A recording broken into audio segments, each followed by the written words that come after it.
할렐루야. 아멘.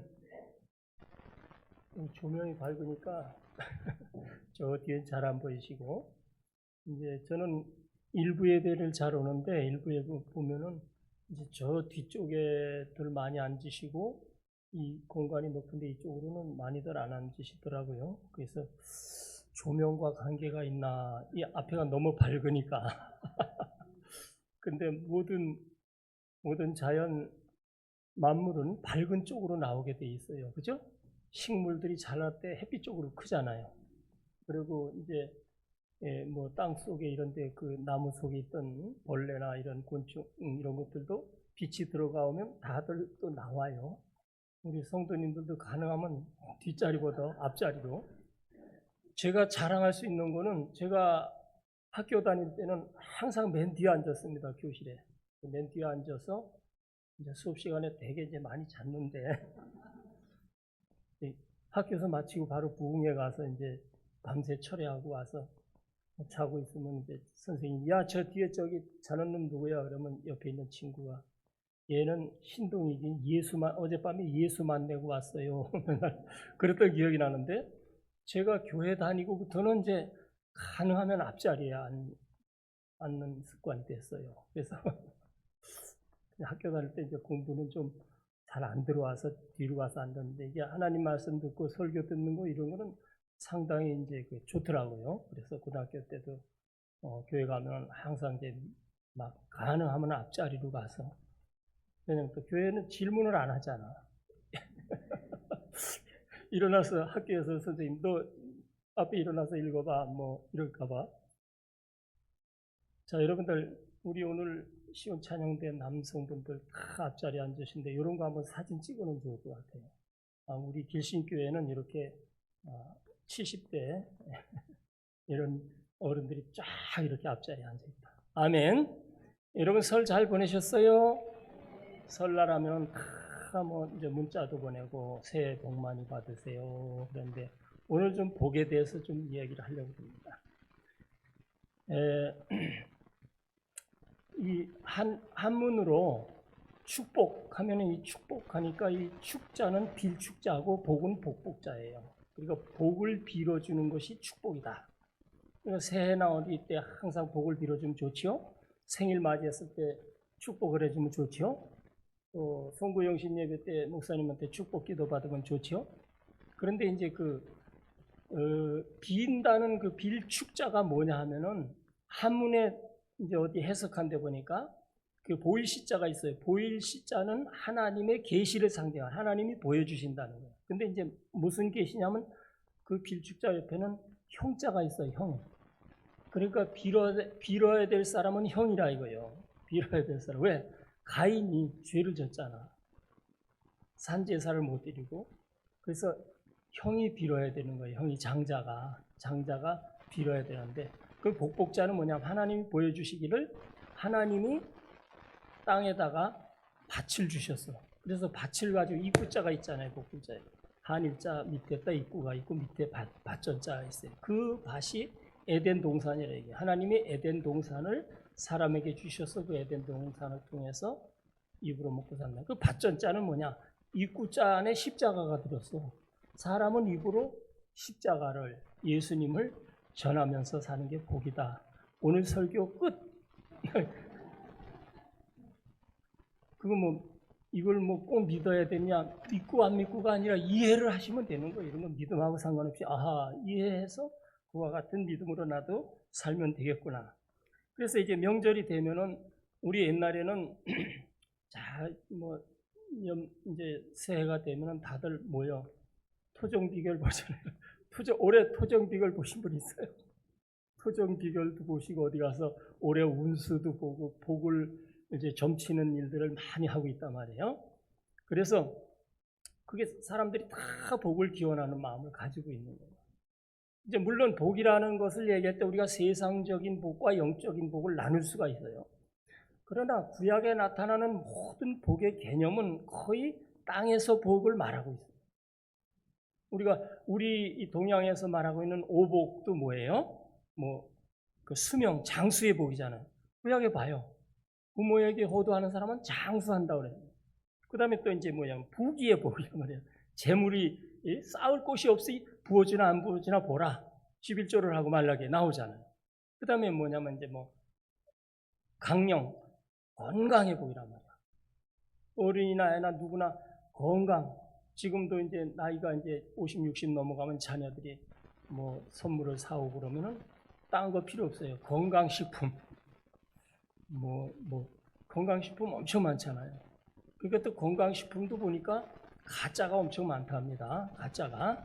그래서 전에 한번 방송에서 보니까 건강식품을 만드는 걸 업체에서 딱 주문만 하면 며칠 내로 만들어준대요. 간에 좋은 거, 뭐에 좋은 거 이렇게 하면 다 똑같은 공장에서 만들어서 케이스를 해서 만들어준다 그래요. 그래서 사실 건강식품도 그렇게 이제 그렇게 썩 믿을 만한 건 사실 못 돼요. 그러니까 이제 자연식을 그냥 먹는 게 좋아요. 홍삼 제품 하면 홍삼 그냥 먹는 게 좋고, 인삼 제품 인삼 먹는 게 좋고, 도라지 먹으면 좋아요. 그런데 이 건강식품들을 많이 선호하고 있단 말이에요. 나이가 드니까 이제 건강이 최고다. 이 건강의 복도 강령의 복이 있고, 또 무슨 복이 있어요? 고종명이라고 해서 사람이 수명대로 자기 타고난 명대로 건강하게 살다가 노환으로 죽는 거, 이제 이게 복이란 말이에요. 근데 사람이 죽음이라는 것이 올 때는 순서대로 오지만 갈 때는 순서가 없어요. 근데 우리가 주변에서 쭉 보게 되면은 올고라는 사람이 더 오래 살아요.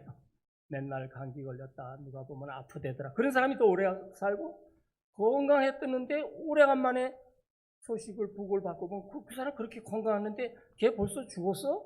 이런 얘기가 이제 60 넘고 70대 되면 주변에서 그런 일들이 많이 일어나요. 그러니까 또 우리가 몸이 약하다고 병이 있다고 일찍 죽는 거 아니에요. 그러니까 이제 건강하게 살다가 하나님이 주신 수명대로 죽으면 그게 복이란 말이에요. 재미있는 거는 죽은 사람도 살리고 병자를 그렇게 고쳤던 엘리사가 성경에 뭐라고 나오냐면 엘리사가 죽을 병이 들매 이렇게 나와요. 죽을 병이 드니까 그 왕을 불러가지고 그 유언을 하면서 화살을 주면서 이걸 두드려라 이렇게 하면서 국가적인 운명을 점치잖아요. 이게 3번만 두드리니까 아이고 왜 3번만 두드리냐고 6번 두드리자고 엘리사가 그렇게 이야기하고 이제 죽습니다. 그러니까 엘리사도 죽은 사람을 살리고 하나님의 능력으로 병을 고쳤던 그런 엘리사도 죽을 때는 죽을 병이 들어서 죽었다. 이게 죽을 병이 있는 거예요. 죽을 병. 그래서 우리 이 인간적으로 보면 오복이라고 하는 것들이 우리 세상적인 복들이 구약에는 다 그것이 거의 하나님을 믿는 사람들에게 복으로 다가왔어요. 그럼 우리가 생각하는 지금 오복이나 이런 개념들도 뭐냐면 우리 전통적인 유교적 사상에서 온 거예요. 우리가 조선 말기에 기독교가 들어와서 이제 기독교의 복이 들어온다는 것은 성경 시대로 말하면 구약이 끝나고 예수님이 오셔서 신약에 와서 마태복음 5장에서 팔복을 말씀하시잖아요. 팔복을 말씀하시면서 그 복의 개념이 영적인 쪽으로 이렇게 이제 말씀을 하게 되는 거예요. 그러니까 오늘 우리 여러분들은 복을 받으면은 그 둘 다 받기를 주님 앞에 간구하시기를 바랍니다. 이제 우리가 지금 경제적으로는 살만하니까 돈 버는 게 물질이 오는 게 그게 무슨 복이냐 이런 얘기 많이 하잖아요. 근데 여러분과 저가 어렸을 때 어떻게 했어요? 우리나라 조선 말기에 초기에 기독교가 들어왔을 때 먹고 세 끼를 못 먹고 살았단 말이에요. 세 끼를. 그때 물질적인 그게 축복이 오면 그 하나님의 복이었어요. 그 하나님을 믿는 사람들이 경제적으로도 앞섰어요. 그러니까 전 세계적으로 지금 기독교 국가들이 경제적으로도 다 잘 살아. 복을 받았단 말이에요. 그러니까 그걸 복이 아니라고 할 수는 없는 거예요. 우리나라가 이때 1단계 복이고 그 다음에 이제 그런 하나님의 축복을 받은 사람들이 진정한 그 복을 다려서 엑기스로 만드는 것이 이제 팔복이란 말이에요. 아멘?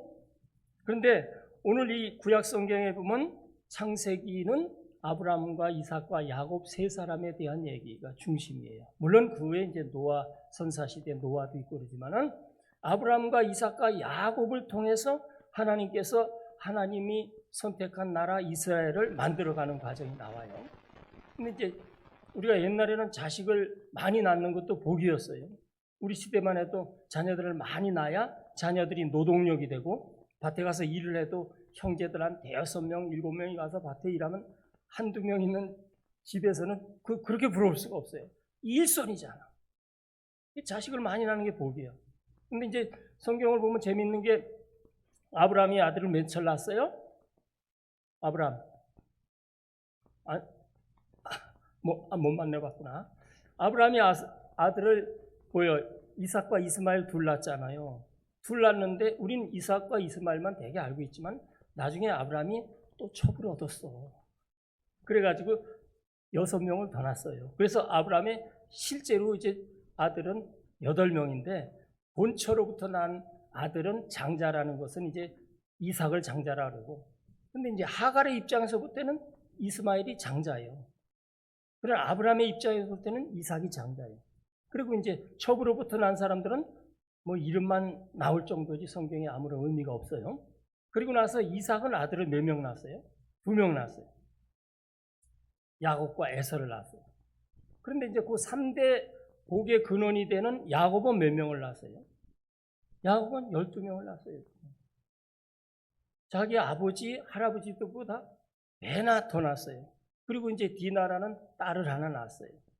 그러면 야곱이 축복을 받았다는 건, 야곱의 복은 뭐냐 하면은 아들 12의 아들을 낳은 게 복이에요. 왜 그러냐면은 여러분, 야곱이 아들을 낳으면서 아들의 이름을 지은 것이 그게 다 복이에요. 복을 받았다는 그런 간증이 12아들의 이름이에요. 여러분 읽어보셨죠? 그렇지만 읽어보면서 야곱의 아들 이름은 많이 들어봤는데 12지파니까 그 의미는 생각을 잘 안 해봤어요. 성경에 보면 루벤의 처다르는 보라 아들이로다. 자식을 못 낳다가 아들 낳았으면 큰 복이에요. 그 다음에 둘째 시므온은 하나님이 들어주셨다. 이게 내 기도를 들어주셨다. 여러분의 기도를 들어주셨다. 이와 같은 복이 없는 거예요. 셋째는 레위요. 레위는 연합을 이루었다. 연합을. 누구와? 하나님과. 하나님과 우리가 연합이 됐다는 건 하나님과 동맹을 해서 하나님과 함께 한다는 의미를 가지고 있어요. 그 다음에 유다는 찬송이잖아요. 찬송한다. 그러니까 유다 족속이 찬송한다는 게 하나님 앞에 영광 돌리는, 그래서 그 족속을 통해서 이제 찬송하리로다 주의 이름으로 오시는 이요. 예수님의 탄생이 유다 족속에서 나오죠. 그 다음에 5번째 단, 억울함을 푸셨다. 납달리 경쟁함. 그 다음에 갓은 복되도다. 아셀은 기쁨이다. 그 다음에 이제 9번째 이사갈은 값이다. 이게 무슨 값이냐? 우리가 예수님과 똑같은 값을 가지고 있다. 예수님이 십자가의 죽음으로 우리를 대신 사셨잖아요. 그러니까 우리 박은리 목사님이 설교하실 때 가끔 그런 말씀하시잖아요. 우리는 100원짜리도 아니고 1억짜리도 아니고 예수님짜리다. 그러니까 값을 치렀다는 거예요. 값을.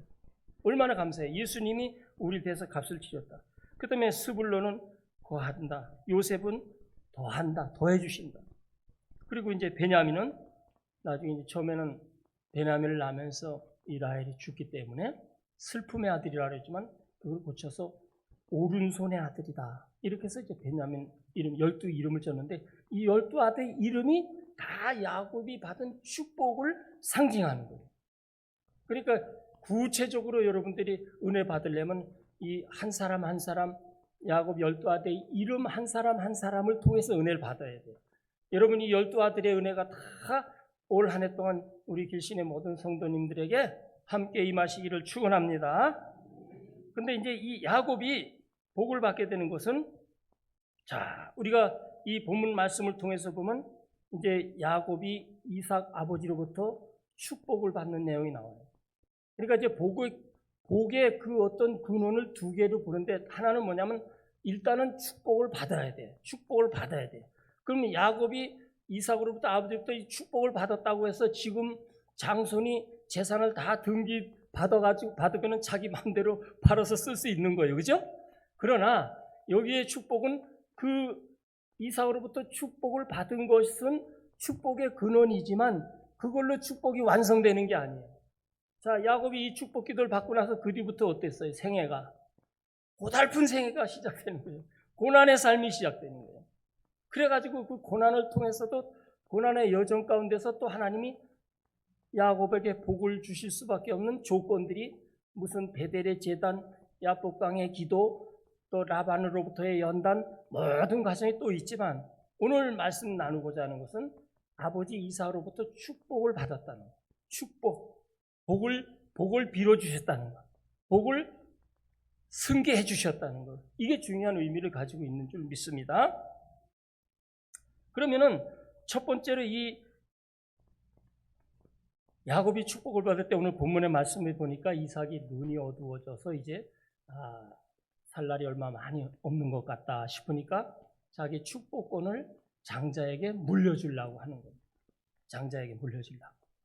그 계획을 이제 아들 에서 장자를 불러가지고 이야기하는 내용을 그 어머니가 부엌에서 이렇게 몰래 엿들었단 말이에요. 함부로 엿들으면 안 되는데 엿들으려서 엿들은 게 아니에요. 하나님이 엿듣게 할 기회를 주셨어요. 복의 기회를 주셨단 말이에요. 여러분들이 예수 믿는 거 또 뭐 이 복 받는 거 이런 거 다 내가 막 찾아다니다 그렇게 되는 게 아니에요. 우연치 않게 하나님이 그 들을 수 있는 기회를 주신 거예요. 듣자 하니 에서에게 축복을 넘겨주겠다고 말씀하시니까 이 어머니 리브가가 어떻게 했냐면 이 기회를 야곱에게 줘야 됩니다. 재미있는 것은 이것은 일종의 가정 불화의 원인이 되기도 하지만 또 어떤 분들은 또 그렇게도 해요. 이삭이 눈이 어두워서 이제 성경에 눈이 어둡다는 것은 영적으로 좀 둔감해졌다는 거잖아요. 둔해서 사실은 이삭이 야곱에게 축복을 해야 되는데 둔해서 또는 에서가 맨날 산에 가서 사냥에다가 별미를 갖다가 아버지한테 대접하니까 그거 얻어먹고 눈이 어두워져서 에서한테 축복을 하려고 했다. 이렇게 해석하는 분들도 있어요. 판단이 잘못됐다. 물론 그럴 수도 있어요. 그러나 우리가 성경 말씀을 볼 때는 성경 말씀은 하나님의 역사가 기록되어 있기 때문에 이 하나님의 역사 속에는 정치, 경제, 사회, 교육, 문화, 예술, 스포츠, 모든 종교, 교육까지 그 요인들이 다 들어있어요. 그래서 이걸 가지고 교육적으로 얘기하면 가정 문제를 얘기하면 충분히 그런 얘기를 오래 할 수가 있어요. 이삭이 눈이 어두워가지고 판단력이 흐려서. 그러나 전통적으로 장자에게 축복권을 주게 되어 있는 현실은 무시할 수 없는 거예요. 그런데 안타깝게도 이 야곱이라는 이 둘째는 간만의 차이로 동생이 됐단 말이에요. 그래서 이 에서 형은 누구나 다 아버지들, 할아버지들은 다 장손을 좋아해요. 장손. 저도 장손으로 못 해놔가지고 서름을 많이 받았습니다만 재산도 그렇고 다 장손들이 많이 가져가잖아요. 그런데 이 야곱은 간만의 차이로 둘째가 됐어요. 근데 이 에서는 형이 돼가지고 아버지로부터 사랑받고 주권이 다 아버지한테 있잖아요. 옛날에는. 지금은 누구한테 있어요? 다 여자분들이 가지고 있어.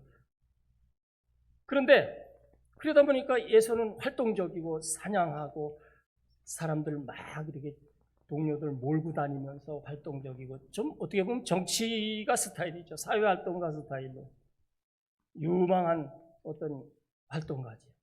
근데 이제 야곱은 그렇지 못해. 맨날 집안에서 어머니 치마폭에서 어떻게 보면 마마보이처럼 그렇게 집안을 안에서만 돌았단 말이에요. 그래서 야곱은 기회가 어떻게 보면 단절된 거예요. 기회를 잡지 못한 사람이에요. 기회의 순위에서 뒤로 물러난 사람이다. 그런데 이제 이 야곱이 어떻게 축복을 받습니까? 오늘 본문에 보니까 이삭이 4절에 내가 즐기는 별미를 만들어서 내게 가져오라고 에서한테 이야기한 거를 이 리브가 어머니가 듣고 야곱에게 저 산에 가서 산짐승 잡아와야 찔기기만 하고 저 잘 갖고는 염소 2마리 가서 잡아와라. 그래가지고 별미를 만들게 되는 거죠. 그래서 여기에서 별미의 비밀을 알았다는 거죠. 자, 이 별미라는 말을 쓰면은 이제 또 뭐 좀 교회에 대해서 비판적인 사람들은 그런 얘기를 또 하는 경우 있어요. 아니 뭐 별미 축복이라 그래가지고 목사님한테 돈 많이 가져와서 축복기도 받으면은 복을 받는다더라. 이렇게 또 주장하는 사람들이 있대더라. 여러분 이 세상의 모든 이론과 논리는 다 그 원칙이 있어요. 그게 또 사실적 기준을 가지고 있는 거예요.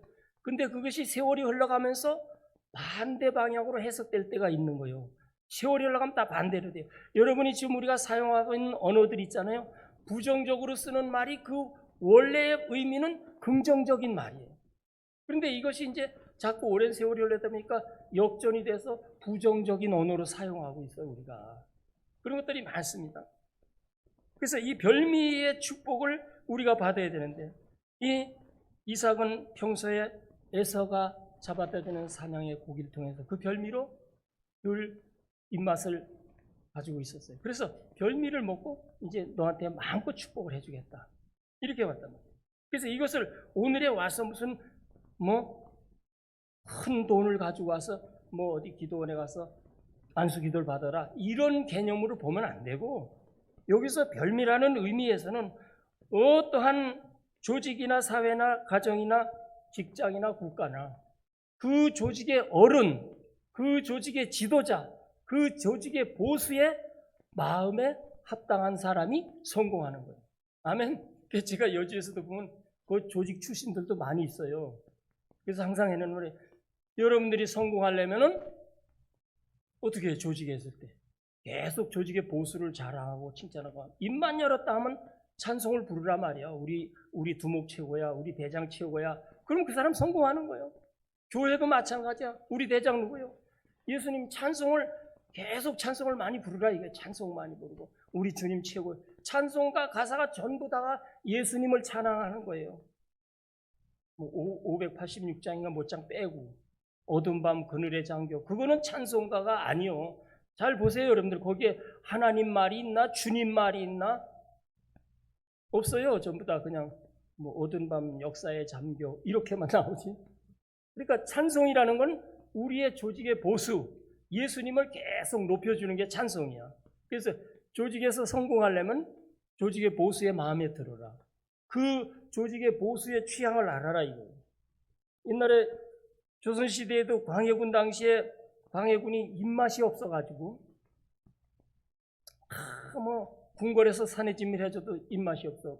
그렇게 해서 안타까워서 하는데, 그 신충이라는 그 하인이 자기가 이제 자기 집에서 음식을 딱 해다가 들였대요. 근데 이 광해군이 그걸 잡았더니 기가 막히게 맛있는 거예요. 그래서 이게 무슨 음식이냐? 그러니까 이제 채소 썰어가지고, 당근 썰어가지고, 파프리카 썰어가지고, 버섯 썰어가지고, 볶아가지고 하는 게 뭐예요? 그러다 지금은 이제 당면을 넣으면 잡채잖아요. 잡채. 그 당시에 잡채. 옛날에는 그 잡채에 당면을 넣은 게 아니라 이제 뭐지요? 묵 비슷한 거. 그래가지고 잡채를 갖다 올렸더니 임금이 그렇게, 여러분들 고기 많이 먹는데 그 계속 좋은 고기 찾아봐야 맛없어, 이런 거 나물 섞은 거 한번 먹으면 입맛이 돌아요. 그 광해군이 그 별미인 잡채를 먹고 너무나 기특해가지고 그 신충이라는 신하를 계속 승급을 시켜가지고 정이품까지 올랐다는 거예요. 말단 직원으로 있던 사람이. 그러니까 주인의 보수의 입맛을 사로잡으라, 이 말이에요.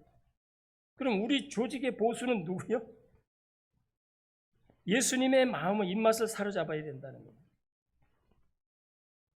욥기 32장 21절에 보니까 엘리후가 한 말이 있어요. 나는 사람의 낯을 보지 않고 사람에게 영광을 돌리지 않는다. 나는 오직 하나님만 바라본다. 하나님만 기쁘시게 한다. 그러니까 하나님이 기뻐하는 일, 하나님 뜻에 맞는 우리 삶을 항상 추구해야 됩니다. 우리가 무슨 전파 시대에 지금 살면서, 옛날에는 아날로그 시대는 뭐라 그랬어요? 사람들이 코드를 잘 맞춰야 돼. 네가 조직에서도 코드를 잘 맞춰야 돼. 이 코드는 전자제품에서 우리도 그때 텔레비전하고 비디오하고 꾹꾹 뺐다 하는 거, 이게 뺐다 끼웠다는 게 코드잖아요. 그 코드를 안 맞으면 안 나와. 그걸 딱 맞춰서 해야 되는 거예요. 이제 전자시대는 사이클을 맞춰라 그러잖아요. 이렇게 라디오 뺑뺑 돌리다가 이렇게 사이클 주파수를 맞추고. 전파 시대는 이제 무전기나 이런 거, 이럴 때 이제 주파수를 맞춰라. 주파수를. 요즘엔 핸드폰 틀면은 그냥 데이터만 열어놓으면은 통신사를 통해서 전파가 다 와서 카톡이고 문자고 영상이고, 정말 좋은 시대가 됐어요. 그게 우리 시대에 우리는 이제 하나님과 맞추기 위해서는 우리 영파를 맞춰야 돼. 영적인 파장을 하나님과 맞춰야 됩니다. 여러분들이 여기서 말씀을 들을 때 이 목사님의 설교의 말씀이 은혜가 있다면 여러분들이 영적 파장이 맞는 거야. 아멘? 근데 어디 또 가서 듣는데 영 안 맞아. 이건 영적 파장이 안 맞는 거예요. 영적 주파수가 안 맞는 거예요. 이 영적 주파수를 하나님이 기뻐하시는 쪽으로 맞추실 수 있기 바랍니다. 우리가 하나님께 받는 복도 하나님의 입맛을 사로잡아야 돼요. 하나님이 기뻐하시는 것, 하나님이 좋아하시는 것, 하나님이 예뻐하시는 것들을 찾아서 행동으로 옮겨야 될 줄로 믿습니다. 그런데 그것을 우리가 어떻게 알 수 있는가? 요한복음 14장 26절에 보면 내 이름으로 부르실 성령 그가 너희에게 모든 것을 가르쳐 주고 내가 너희에게 가르쳤던 말했던 모든 말을 생각나게 해줄 것이다. 그러니까 우리 하나님 앞에 기도하는 거예요. 기도를 하는 사람은 하나님의 뜻을 발견할 수 있는, 하나님의 뜻을 알 수 있는 거예요. 하나님의 감동이 오는 거예요.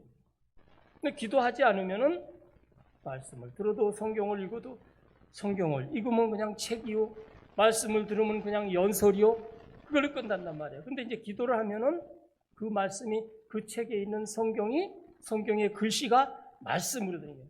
말씀에는 영혼이 들어있는 거예요. 말씀은 영혼을 타고하는 거예요. 우리가 말을 하면 어떤 사람 만나서 말하면 계속 하는 게 여자 얘기만 하고 또 뭐 이런 얘기는 그 사람은 영이 그 어떤 성에 사로잡힌 사람이에요. 어떤 사람은 만나면 계속 부동산 얘기만 해요. 그죠? 어제 요새는 어디다 투자했었는데 내 친구는 얼마를 벌고 너 어떻게 하고 그 사람은 영이 부동산의 영을 가지고 있는 사람. 우리 성도들을 만나면은 목사님을 만나면은 구역장을 만나면은 예수님 얘기, 하나님 얘기는 그 영이 하나님의 영이 들어가 있다는 거예요. 아멘. 그래서 이 말씀을 예수님이 하신 말씀도 예수님이 살아계실 땐 이해가 안 되는 거예요. 그런데 떠나시고 나서 성령이 와서 깨닫게 해주시는 거예요. 기도함으로써 주님의 취향에 별미를 맞추시기 바랍니다. 또 하나는 정 무디면은 예수님, 임금님 밥상 차리는 상궁한테 물어봐. 예수님한테 밥상을 올려드리는, 임금한테 밥상을 올리던 기미상궁, 그 드라마 있었지. 장금이한테 가서 물어보라고. 임금님이 뭘 좋아하시더냐? 이제 그건 뭐냐면 영적으로 보면 교회 목사님, 영적 지도자들한테 물어보란 말이에요. 왜냐하면 영적 지도자 목사님은 맨날 예수님 앞에 오늘 주일날은 무슨 메뉴를 올려드릴까 하고 메뉴표를 짜고 메뉴표를 걱정하는 사람들이 목사님들이. 목사님들이 설교할 때 오늘은 우리 양떼들한테 뭘 먹이냐 그것도 하지만 그 양떼에 먹이는 것이 하나님이 기뻐하시는 걸 먹이려고 하잖아요.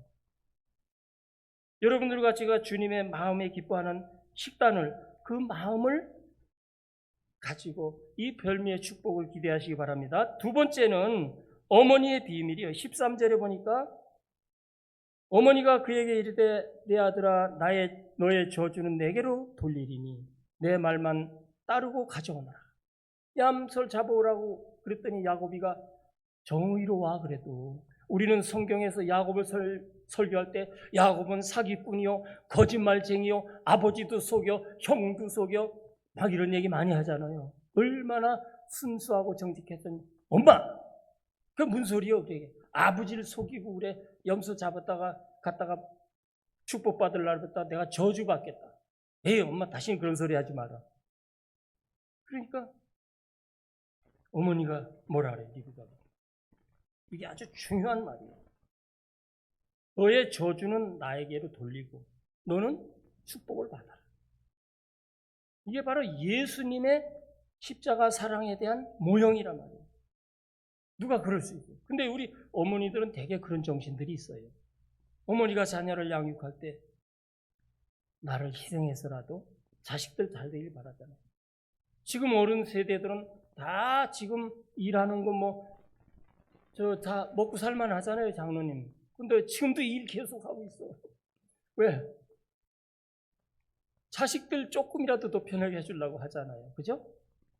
그냥 저냥 먹고 살아도 있는 거 가지고 사는데 열심히 일하고 지금도 계속 가서 돈을 벌고 일을 하시는 것이 자녀들을 위해서, 다음 세대를 위해서 그렇게 하신다.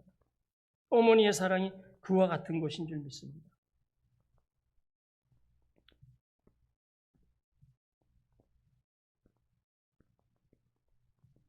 저도 어머니가 좀 일찍 돌아가시긴 했지만 우리가 대가족에 살면서 어머니가 많이 좀 핍박을 받았어. 우리 시어머니가 며느리한테 시집살이 했어.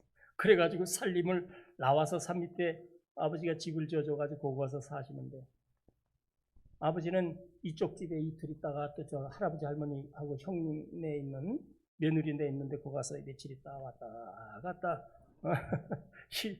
그러셨는데, 어머니가 우리가 이제 살림을 낳았으니까 아들 셋인데 살려고 얼마나 그 땅을 산을 파서 일궈서 밭을 만들고 그래고 일을 얼마나 많이 하셨는지 몰라요. 근데 그 이사 간 집에서 2년 정도 사시고 돌아가셨어요. 고생만 하시다가. 부모가 다 그런 거예요. 리브가의 사랑은 인간적 사랑이 아니고 희생적, 헌신적 사랑, 예수님의 사랑을 모방한 사랑입니다. 예수님의 사랑을 예표로 보여준 사랑인 줄 믿으시길 바랍니다. 리브가가 이렇게 야곱을 선동해서 야곱이 축복받게 만든 데는 이유가 있어요. 어머니의 사랑이 또 있지만은 에서는 장자를 해서 족보를 유지한다는 그 생각만 가지고 있고, 리브가는 25장에 보면은 임신했을 때, 쌍둥이 임신했을 때 하나님의 성령으로부터 이 리브가가 들어요. 첫째가 장자가 둘째 섬긴다. 그건 뭐냐면 하나님은 둘째를 통해서 역사하신다는 거예요. 성경의 모든 축복의 맥락은 예수 그리스도의 족보와 연결이 되어 있어요. 족보 속에 들어간 사람들은 과부래도 축복된 사람이고, 누구요 또? 여자 누구요? 라합. 기생이라도 축복받은 사람이고, 시아버지하고 같이 붙어 먹었어도 그 복 있는 사람이에요. 예수님의 족보에 들어가는 게. 그게 성경의 원리입니다. 그래서 이 리브가 어머니를 통해서 야곱의 축복을 받게 돼요. 여러분, 우리 주변에도 우리 근세에도 보면은 훌륭한 어머니들을 통해서 인물이 난 것들 많잖아요. 우리 어렸을 때 보면 한석봉 어머니, 떡 쓰는 어머니, 또 우리 감독 3명을 길러낸 이제 과부 되신 어머니, 원중수 권사님도 과부 어머님인데 그렇게 훌륭하게 키우고, 또 오늘 목사님 말씀하신 대로 사무엘을 길러낸 한나, 어머니 영이 큰 겁니다. 이 어머니가 땅에 내려온 하나님의 모습. 우리가 동양에서는 아버지를 씨앗이라 그런단 말이에요. 하늘이라 그러고 어머니를 땅이라 그래요. 어머니를 돼지라 그래요. 그래서 사람을 기르는 건 돼지에서 기르는 거예요. 곡식을 기르는 건 씨를 밭에 돼지에 심어서 돼지에서 키우는 거예요. 돼지 말고 돼지, 땅. 이 땅에서 사람을 기르는 거예요. 어머니가 기르는 거예요, 사람을. 여러분들 다 우리 권사님들 훌륭한 어머님들로 성장시킨 줄, 다 자녀들을 양육하신 줄로 믿습니다. 근데 또 가끔 보다 보면은 생뚱맞은 불효자가 나오기도 하고 말썽꾸리기도 나와요. 제가 지난 한 달 전에도 미국에서 어떤 83세 되시는 어머님이 40몇 살 된 아들을 데리고 왔어요. 마약 20년 동안 한 중독자랑. 근데 그 어머님도 미국 가가지고 7남매가 8남매를 낳았대요. 그래가지고 다 성공시켜서 자는데 막내로 아들 하나 낳은 게 마약을 20년 해가지고 중독돼가지고 어머니가 데려와서 80 넘어가. 근데 지금 이제 한 달 좀 더 됐는데 잘 적응하고 지금 얼마나 머리가 좋으니까 빨리 그 어머님, 아버지는 돌아가신데 어머님 혼자 얼마나 기도를 하시냐. 기도하니까 비록 그런 폐인같이 됐어도 금방 회복돼요. 여러분, 자녀분들이나 주변에 이런 좀 안타까운 자녀들이 있어서 너무 걱정하지 마시고 하나님의 뜻에 맡기고 기도하시면 반드시 어머님의 사랑이 예수님의 사랑과 함께 전달될 줄로 믿습니다. 그래서 우리는 예수 믿는 사람으로서 먼저 믿고 나서는 우리가 전도를 하거나 봉사를 하거나 우리 삶에서 내가 그 리브와 같은 입장이 되어야 됩니다. 희생은 내가 하고 회생은 네가 받아라. 저주는 내가 받고 축복은 네가 받아라. 봉사는 내가 받고 내가 하고 상은 네가 받으라. 내 구역 식구들에게, 내 전도한 사람에게, 내 그룹에 속한 사람에게 이와 같은 마음을 가지시기를 축원합니다. 세 번째는 옷의 비밀이에요. 옷의 비밀. 자, 이렇게 음식까지 해가지고 하는데 그냥 가면 안 되잖아. 그러니까 이제 꾸며 야곱을 에서로 꾸며 장자로 꾸미는데, 에서는 털이 많으니까 염소 털로다가 팔에 뒤집어 쓰고, 중요한 건 옷을, 누구의 옷을 입히냐? 에서의 옷을 입혀요. 이것이 장자의 옷이요. 에서의 옷이라는 건 장자의 옷을 말하는 거예요. 사람이 옷을 입으면 군복을 입으면 군인처럼 되고, 법복을 입으면 법관이 되고, 간호사 가운을 입으면 간호사가 되고, 예비군복을 입으면 예비군이 돼서 아무 데 나가서 훈련 받을 때 소변을 보시 그런단 말이야. 옷대로 사람이 사는 거야. 무슨 옷을 입고 사느냐? 그러니까 야곱이 입은 옷은 자기는 신부는 둘째지만 에서의 장자의 옷을 입은 거예요. 이 장자의 옷이 하나님께서 에덴에서 선악과를 먹고 타락한 아담과 이브에게 가죽옷을 지어준 것과 똑같은 거예요. 가죽옷을 지어줬어서 양의 피로 씻어서 그 모든 부끄러움, 죄를 가리게 해주실 거죠. 그러니까 이 장자의 옷을 입고 들어갔다. 들어가니까 이삭이 어떻게 해요? 딱 만져보잖아요. 손은 만져보면, 아버지 산에 가서 노루 잡아다가 이렇게 가지고 왔습니다. 그러니까 이삭이 뭐라래요? 음성은 야곱인데 만져보니까 몸은 에서로다. 이삭이 눈이 조금 흐려도 음성도 알아들어요. 근데 이 옷에서 뭐가 나요? 향치가 나잖아. 여기 보면 참 재밌어요. 22절에 야곱이 그 아버지 이삭에게 가까이 가니 이삭이 만지며 이르되 음성은 야곱의 음성이나 손은 에서의 손이로다. 그러면서도 속아주면서 축복을 해주는 거예요. 이삭이 그거 정의를 따지고 원칙 공의를 따진다면은 거기서 눈을 갑자기 뜨고 말이야. 야, 이 자식아, 네가 날 속여? 그럴 수도 있어요. 왜 이놈의 음성은 변조하기가 쉽지 않잖아요. 성우들 아니면. 그럼에도 불구하고 이삭이 축복을 합니다. 속아주는 거예요. 오늘 여러분들 이 야곱이 축복을 받는데 에서의 장자의 옷을 입은 것은 우리가 예수 그리스도로 옷 입는 거예요. 그러니까 읽을 수는 없지만 갈라디아서에서 보면은 갈라디아 3장 20절에 그리스도와 합하여 세례를 받은 사람은 그리스도로 옷 입은 사람. 오늘 여러분들과 제가 다 예수의 옷을 입은 사람인 줄 믿으시기 바랍니다. 예수의 옷을 입었기 때문에 하나님도 속는 거야. 이삭도 속어요. 이삭도 아버지도 속아요. 속아주는 거예요. 속아주는 거예요. 속아주고 23장에 보니까 분별하지 못하고 축복하였더라 이렇게 말하지만 속아주는 거예요. 하나님도 속아줍니다. 우리 몸도 속아요. 우리 심장도 속는데요. 웃음 치료사들이 얘기하는 게 뭐예요? 억지로라도 웃으면은 건강해진다는 거예요. 억지로라도. 그 실험해봤잖아요. 심장 실험. 젊은 이성 간의 커플들 몇 사람은 놀이공원에서 데이트 시키고 몇 사람은 조용하고 분위기 아늑한 카페, 고급 카페에 가서 데이트를 시켰어요. 그랬더니 짝짝꿍이 된 확률은 어디 사람들이 많이 됐을까? 은은한 고전적인 분위기의 고급 카페에서 만난 사람들이 넘어간 것 같지만 거기 사람들은 맹성망성하고 놀이공원에서 같이 놀이기구를 타면서 하니까 심장이 뛰잖아. 그러니까 그 심장이 뛰는 것을 사랑으로 착각하고 다 서로 커플이 맺어지더라는 거예요. 하나님도 속는 거예요. 하나님도 내가 정말 잘하지 못했는데 하나님 나 열심히 잘하겠습니다 하면 그걸 믿어요.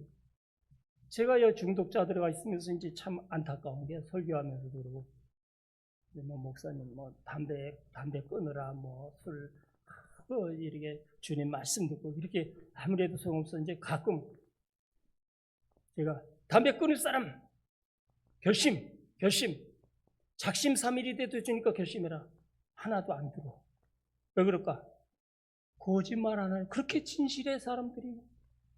내가 끊는다고 말했다가 이따가 다시 피우면 거짓말이 되잖아. 근데 제가 어린이집을 30년 했잖아요. 유치원 애들은 금방 싸우고 나서 다시는 싸우지 말아요. 그러면 네, 다 안 싸운다래. 네, 대답하고 나서 또 꼬집어도 예수님이 왜 어린아이와 같아야지 천국에 간다.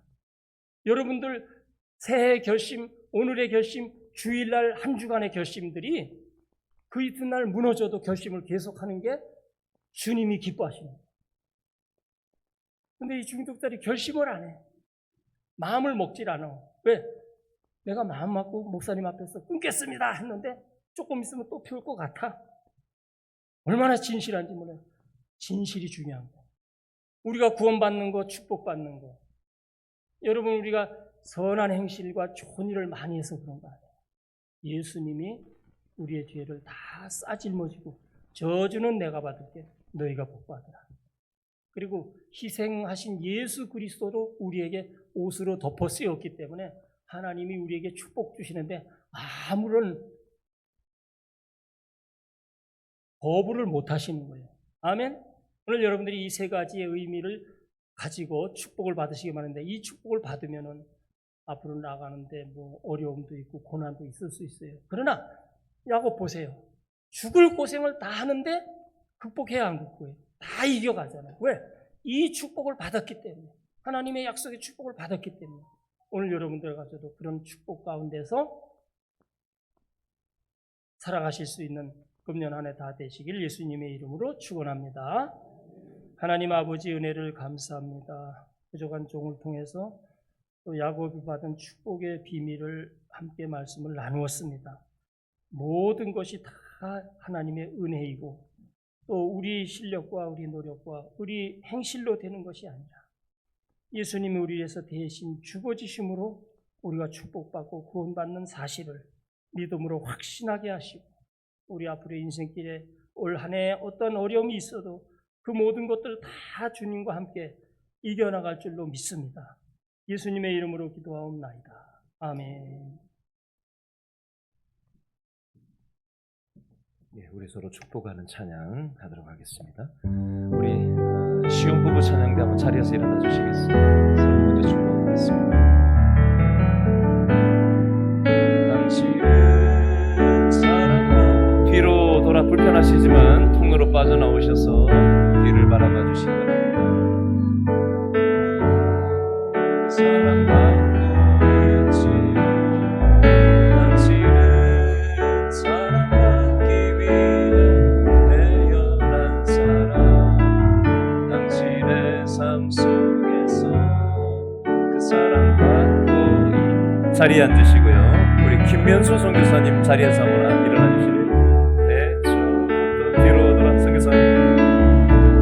네, 필리핀에서 선교하시는 우리 김면수 선교사님 모셨는데 축복해 주십시오.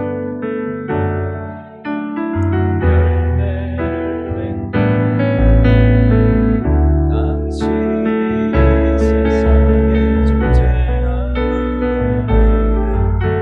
우리에게 얼마나 큰 자리에 앉으시고요. 옆 사람 축복하겠습니다. 옆에 분.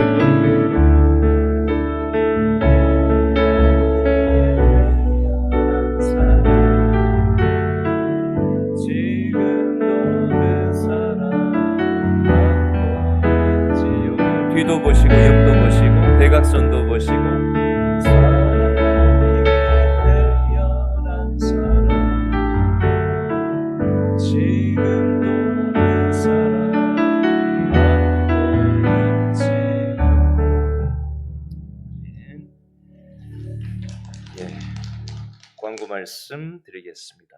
우리 김면수 선교사님 오셨는데요. 내일 필리핀으로 출국하시는데 친정과 같은 이곳에서 오늘 예배 드리고 싶다고 오늘 예배 함께 참여하셨습니다. 나가시면서 인사하시기 바라고요. 광고 말씀은 오늘 오전에 다 드렸고요. 다음 주 오후 예배에는 구역장 권찰 헌신 예배가 있는데 구역장 권찰들만의 헌신 예배가 아니라 온 성도들을 위한 부흥회라고 생각하시고 오셔서 은혜의 시간 되실 수 있었으면 좋겠고요. 구역장 훈련이 이번 주 수요일부터 훈련이 시작됩니다. 다음 주 설교 내용을 가지고 돌아오는 수요일 날 미리 그 본문을 가지고 구역장 훈련을 하게 될 것입니다. 반드시 구역장들은 참석하셔서 훈련에 임해 주시기를 부탁드립니다. 나머지 광고는 주보 참고해 주시고 특별히 오정란 권사님 오전에 광고 드렸던 것처럼 내일 아직 시간은 최종 나오지 않았는데 내일 중으로 수술한다고 하시는데 넘어지는 과정에서 어깨가 틀어졌다라고 해요. 정확하게 어떤 건지 모르겠지만 그래서 후유증 남지 않고 잘 수술될 수 있도록 위해서 기도해 주시기를 바랍니다. 기도하겠습니다. 지금은 예수님의 십자가 부활 기적의 능력과 하나님의 헤아릴 수 없는 크신 섭리하심과 성령 하나님의 영원 끝날까지 동행하시는 은혜가 예수님께서 우리 죄를 위해서 대신 죽어주시고 또 우리의 연약함에도 불구하고 우리를 죄 없다 해주신 그 은혜를 받고 또 이 땅에 우리가 넘어지고 쓰러질지라도 하나님의 은혜를 기억하며 예수님 자리로 살아가기를 원하며 나가는 우리 모든 믿음의 사람들 머리 위에 저들의 생업과 기도 제목 위에 영원 끝날까지 함께 계실지어다. 아멘.